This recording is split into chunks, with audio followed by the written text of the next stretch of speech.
Günaydın öğrenciye diğerler. Bu günün dersinde enerjinin dönüşmeleri açıklıyorum. Enerjinin dönüşmeleri nedir? Yani enerji ne kadar değişmesi yani. Neden neye değişer?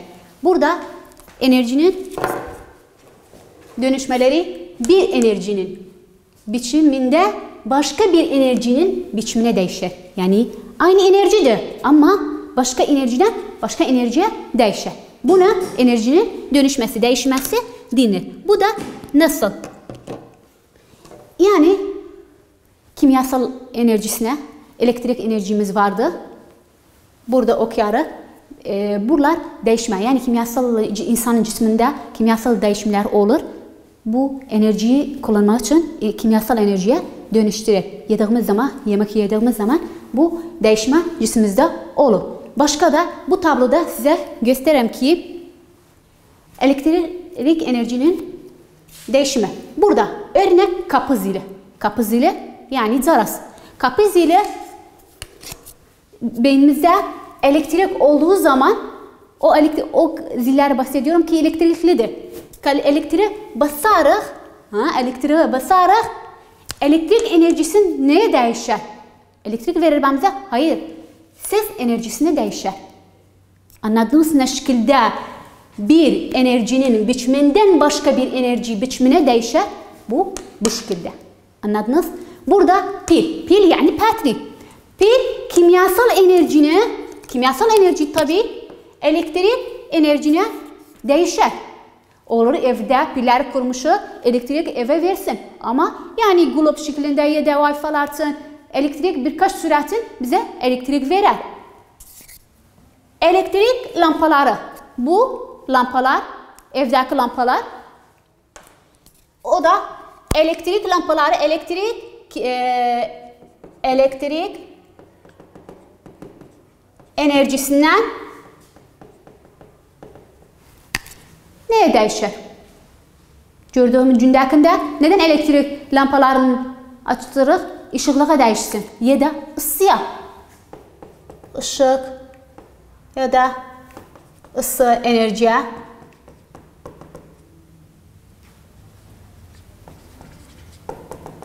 değişir.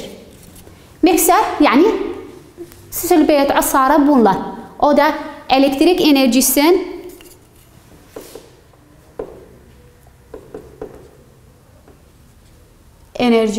neye değişir? Ses. Siz mikseri alıştıranda bir sesi büyüktür. Ses ya da kaynatik enerjisine değişir. Burada dediğim gibi enerjinin dönüşmesi bu şekilde değişir. Kaynatik enerjiden potansiyel enerjisinde de onlarda da olabilir. Yani potansiyel enerji kaynatik enerjiye değişir. Bakın burada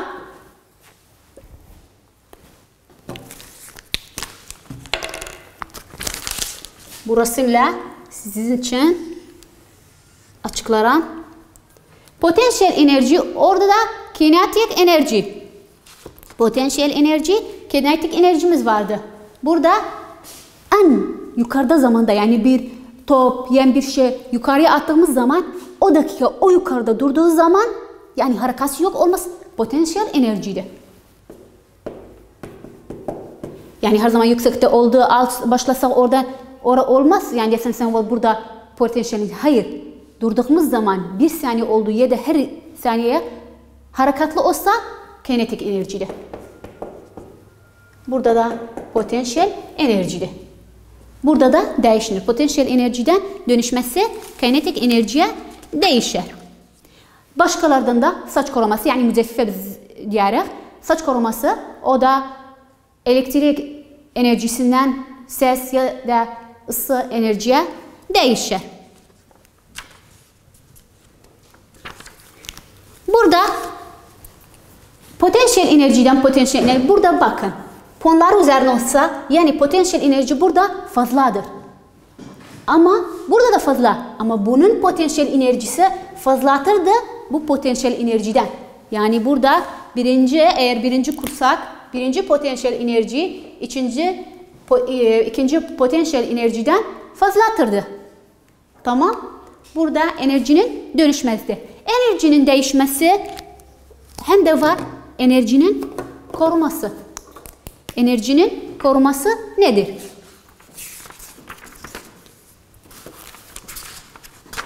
Enerjinin korumasında bakın burada nasıl size anlatacağım? Eğer sürtünme olmasa koruma yani ne kadar edebilir? Burada fargonlar, bu gitarlar yeri fargon sesleri birbirine bu gitarlar yani metrolarda fargon nerede? Alttaki şişlerdi, demirlerdi. Bu gitarlarda üstüne yeri ya da skamod biz diyarıq yani o da olduğu zaman yukarıdan aşağıya sürtünme olur. Bunun ne olur? Sürtünme olur. Sürtünme sana kaybolur enerji. Burada da her zaman da yani bu sürtünme olduğu zaman yönleri tabi birbirinden tersti. Yani her zaman burada buydan bu, burada buydan bu, daha bu yöne yukarıya çıkıp bir yönü aşağı. Hangisi burada bu yönü yukarıya çıkıp burada enerji. Yani burada enerjinin korunması kaybetmeye ne kadar edebilir enerjinin korumanın kaybını azaltır. Bundan başka sıcaklık üzerine gelek. Yani enerjide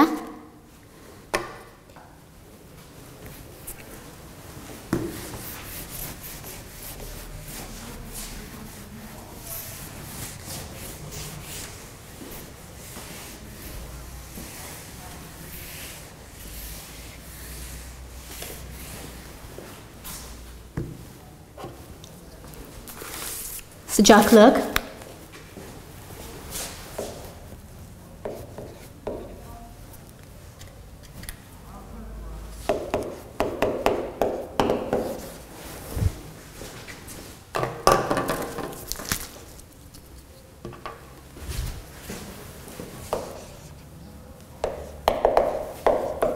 bir şeyin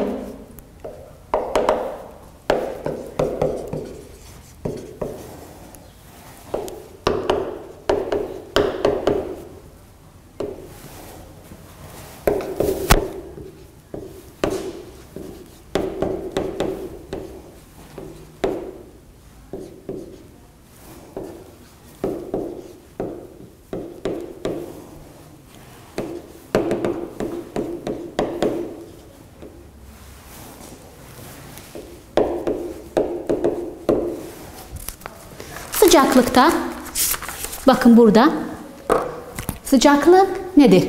Sıcaklık bir şeyin ne kadar sıcaklığı ve soğukluğu olduğunu bir ölçümdür. Yani nasıl? Bakın bu sayfada kinetik enerjide su kaynattığımız zaman ateş üzerine attığımız zaman kinetik enerjisi çok olur. Bak burada ölçmesi yani burada nasıldı? Bakın bu iki resmin farkısı nedir? Bu resimde bunun sıcaklığı fazladır bundan. Neden? Bunun hızlı hareketli vardı. Anlasın? Suda kaynattığımız zaman kor diye her şeylerde olsa bakarız. Biz yarıq bılqa vardı. Burada yani soğuk kaynır. Neden bilir? Harekatı hızlıdır. Biz bundan bilir. Yani suyun derecesi ile o yemeğin derecesi yükseklerdi. Bu şekilde. Sıcaklıkta ölçüler vardı. Fahrenheit ölçüsüden, Celsius ölçüsüden, Kelvin ölçüsüyle. Bu ölçülerde bir tabloda vardı. Bakın. Şekil 3'te bu tabloda su herkesin benimle öğrenciler kitaba bakın. Suyun kaynağı Fahrenheit'ı, Celsius'ı, Kelvin'i. Celsius'un bunun uç sıcaklık ölçüsüdür. Yani sıcaklık ölçüsü nedir? Fahrenheit, Celsius, Kelvin. Dediğim gibi F yani Fahrenheit. C yani Celsius.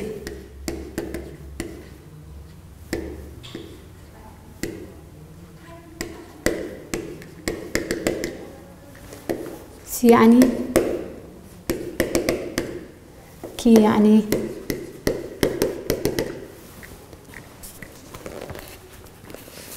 Fahrenheit, Celsius, Kelvin. Burada dediğim gibi yani eğer su kaynama derecesi, biz bilirik su kaynama derecesi Celsius'da ne kadardı? 100'dü. Yani su kaynama derecesi Celsius'da ne kadardı? 100 Celsius'sa Fahrenheit'te ne kadar olur? 212. Bakın farkısına. Kelvin'de 373 olur.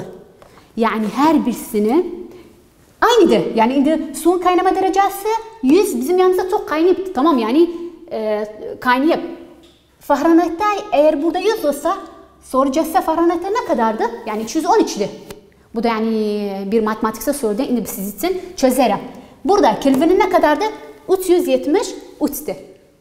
Başkası var.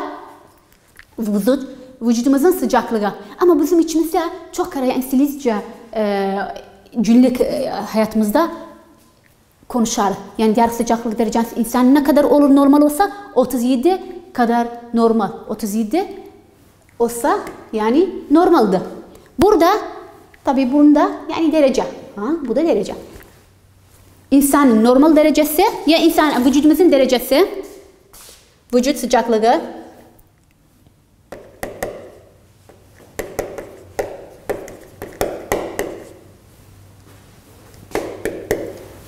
dediğim gibi 37. Biz Celsius'u çok kullandık günlükümüzde ama başka yerlerde vardı.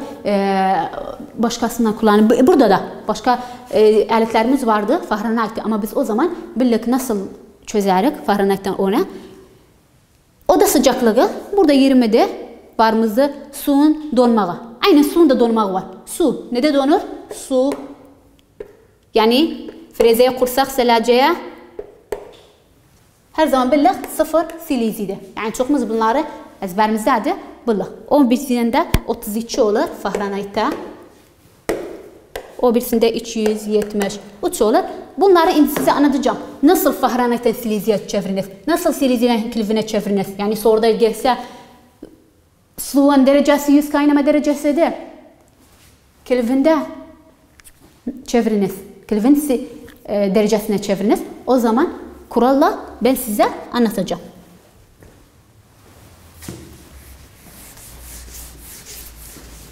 Dört kuralımız vardı. Bu kurallar olur sizin ezberinizde olsun tamamıyla. Eğer kurallar ezberinizde olsa çok normal. Puanlar size verip sadece direkt buna çeviriniz. Yani soruyu kanı verip kuralı hak kurarsan onun üzerine matematiksel çözersen puanları normalde gibi çıkar. Bakın burada benimle kitap öğrenciler tablo 1'e bakın sayfa 202'de Celsius'dan tabii başta kuralları siz için yazdım. Fahrenheit derecesi 9/5 çarpı Celsius artı 32. Celsius eşittir 9/5 çarpı Fahrenheit eksi 32. Kelvin eşittir Celsius artı 273. Celsius eşittir Kelvin eksi 273. Bu kurallar sizin ezberinde olur diye bilirsiniz diyersiniz bu puanlar nedir? Bu puanlar sabittir. Siz bu puanları aynı ezberinizde olur. Her zaman değişmez. Bu şekilde soru siz bana bu tabloya bakın. Bir soru sizin için çözerim. 45 Celsius'ine soru. Birinci soru bakın. Neye çözerim? 45 Celsius'ine Fahrenheit'e dönüştürün. Ya da değişin. Çeviriniz. Fark etmez. Burada ne verip ne istiri?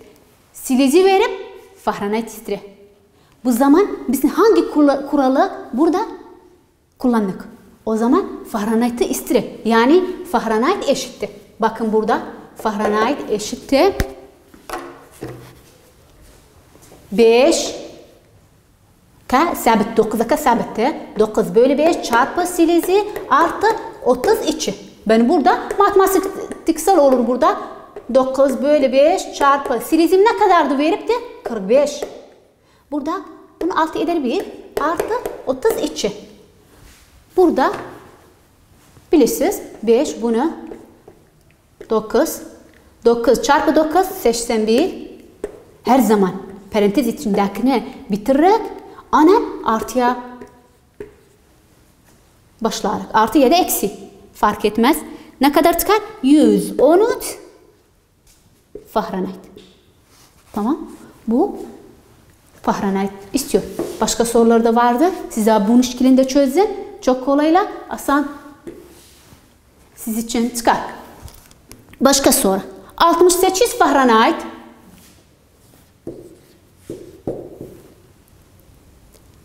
Silezya değişin. Ya da çözün. Neyimiz var, ne istiyor? Silezyamız var.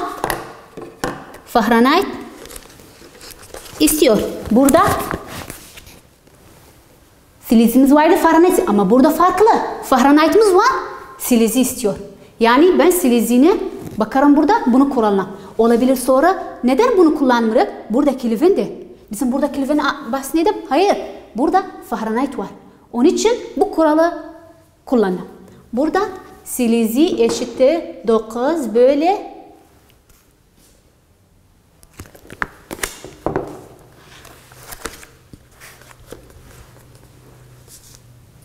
5 bölü 9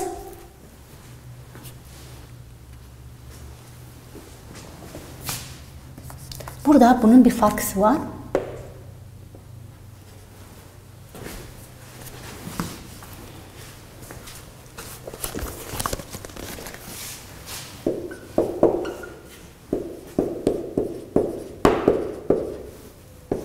Eşittir 20. Ne? Silezya. Burada da bunu eksi edersiniz. 68'i burada verip de bunu sonra birbirinden çözebilirsiniz.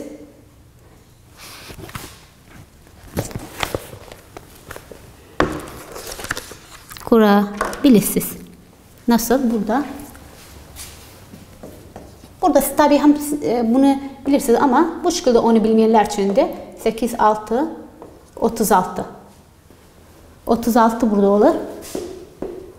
Bu da parantez içinde olduğu için bu neden 36'nı edersiz 20 çıkar. Başka soru. 45 silezyine 45 silezyine burada silezya çıkar. 45 silezyine Kelvin'e çeviriniz. Burada silezyamız var ama Kelvin istiyor. Tabii çok kolay. Kelvin eşit ne kadardı? Kuralına silezya artı 273. Burada 45 artı 273. Kelvin eşittir 318 Kelvin. Tabii öğrenciler versiz navası kolay bir şekilde ama kurallar tümü ezberimizde olsun diye bir 32 Kelvin silezya çeviriniz. Burada silezya olabilir. Söyleyesiniz ki kafanıza bir soru gelsin. Hangi kuralı? Bu kuralı ben kullanayım ya da bu kuralı kullanayım. Siz burada soruya bakarsınız. Fahrenheit var? Hayır. Kelvin var. Onun için silezya eşittir Kelvin eksi 273. Burada da 32 eksi 273. Bakın burada eğer birinin eksisi var ise yani eşittir burada eksiden çıkar. 241. Ne? Silezya. Tabii. Bu şekilde Fahrenheit'ten silezya çevirsiniz. Bu şekildedir.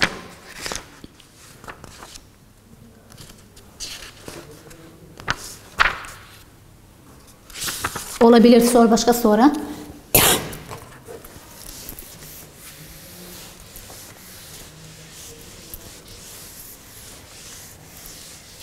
Son kaynama derecesi.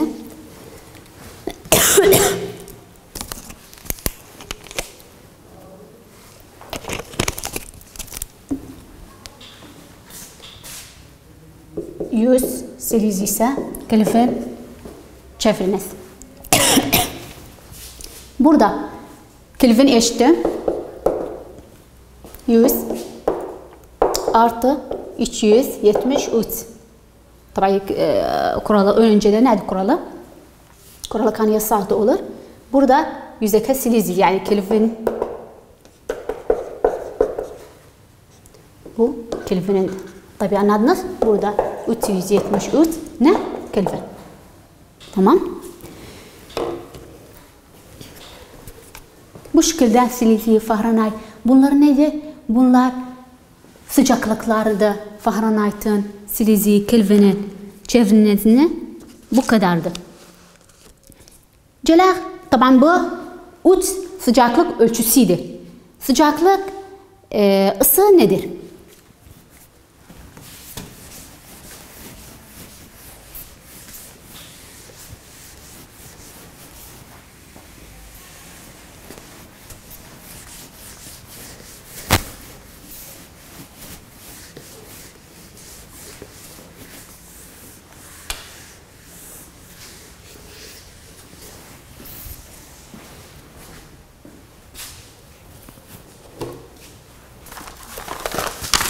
Isı nedir?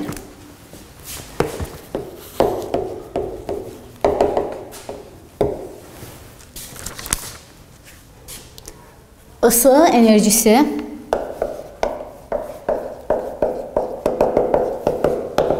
bir maddenin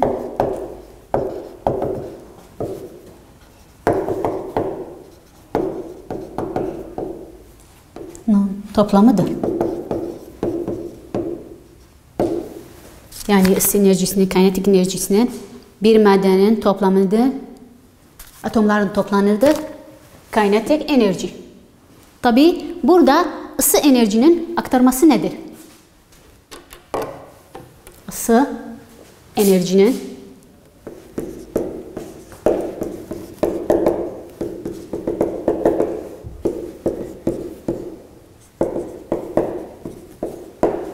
yani iletgeni. Burada 3 şeyimiz vardı.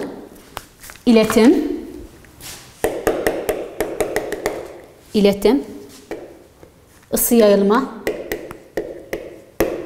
yani konveksiyon ve ışıma. Burada siz için ısı enerjisi dedim. Bir maddenin atomların toplanıdır. Kinetik enerjide burada ısı enerjinin aktarması iletinin nedir? Bu iletimde ısı yayılmasıdır ve ışındır. Sizde burada bir örnekten ki kitapta da bu örnek vardı. Sorularda var bu örnek. Tabii iletim nedir? Bir çorbada, kapta bir çorba olduğu zaman kaşık içinde olsa biz bu kaşık birazdan kaşıkka sıcak olur. Neden? İletir. Yani sıcaklıkını verir bilasına. Burada bu şekilde bir tencere, bir kapta ısı su yani bir su kursa buharı sonradan kabaka yani bir çorba bir kaptadır. Elimiz iletili hissederek sıcaklığa. Bu iletimdir. Burada bir küçük örnekle size anlatacağım. Eğer tabi bu soruda da vardı. Bu sorundadı. Ben sizin burada üçünü çözerim. Bu örnek bunun üzerinedir. Bu eğer ışın ise, ışın tabağı ise, zopa ise her şey olduğudur. Yani hiteri ise özümüz. Bu da herkes bilir. Korudu. Bunun hangi yeri iletimdi? Hangi yeri ışı yayılmazdı? Hangi yeri ışıdı? Bu sıcaklığa kadar ışıdı. Ama ışıdı. Bu iletimdi. Yani hissederek sıcaklığa. Bunun sıcaklığı buna gelir. Ama birazının buradadır fark etmez. Bu iletimli bura gelir. Bu da ısı yayılması, konveksiyonika İngilizce'de. Burada anladınız? Bu ışın dediğim çimen her hiter sıcaklık ne olsa iletim, ısı yayılma. Tamam. Bu sorun da burada bunun açıklamasıdır. Sıcaklıkta sıcaklık derecesinin ısının bir kuralı vardı. Burada siz için bu kuralı açıklıyorum. Sıcaklık oranı.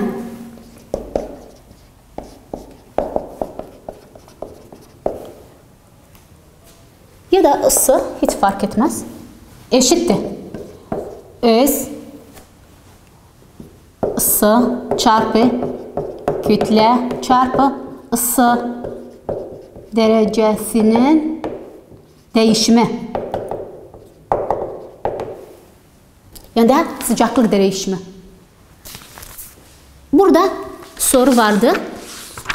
Bu sorunu benimle bakın nasıl bu sorunu çözerek.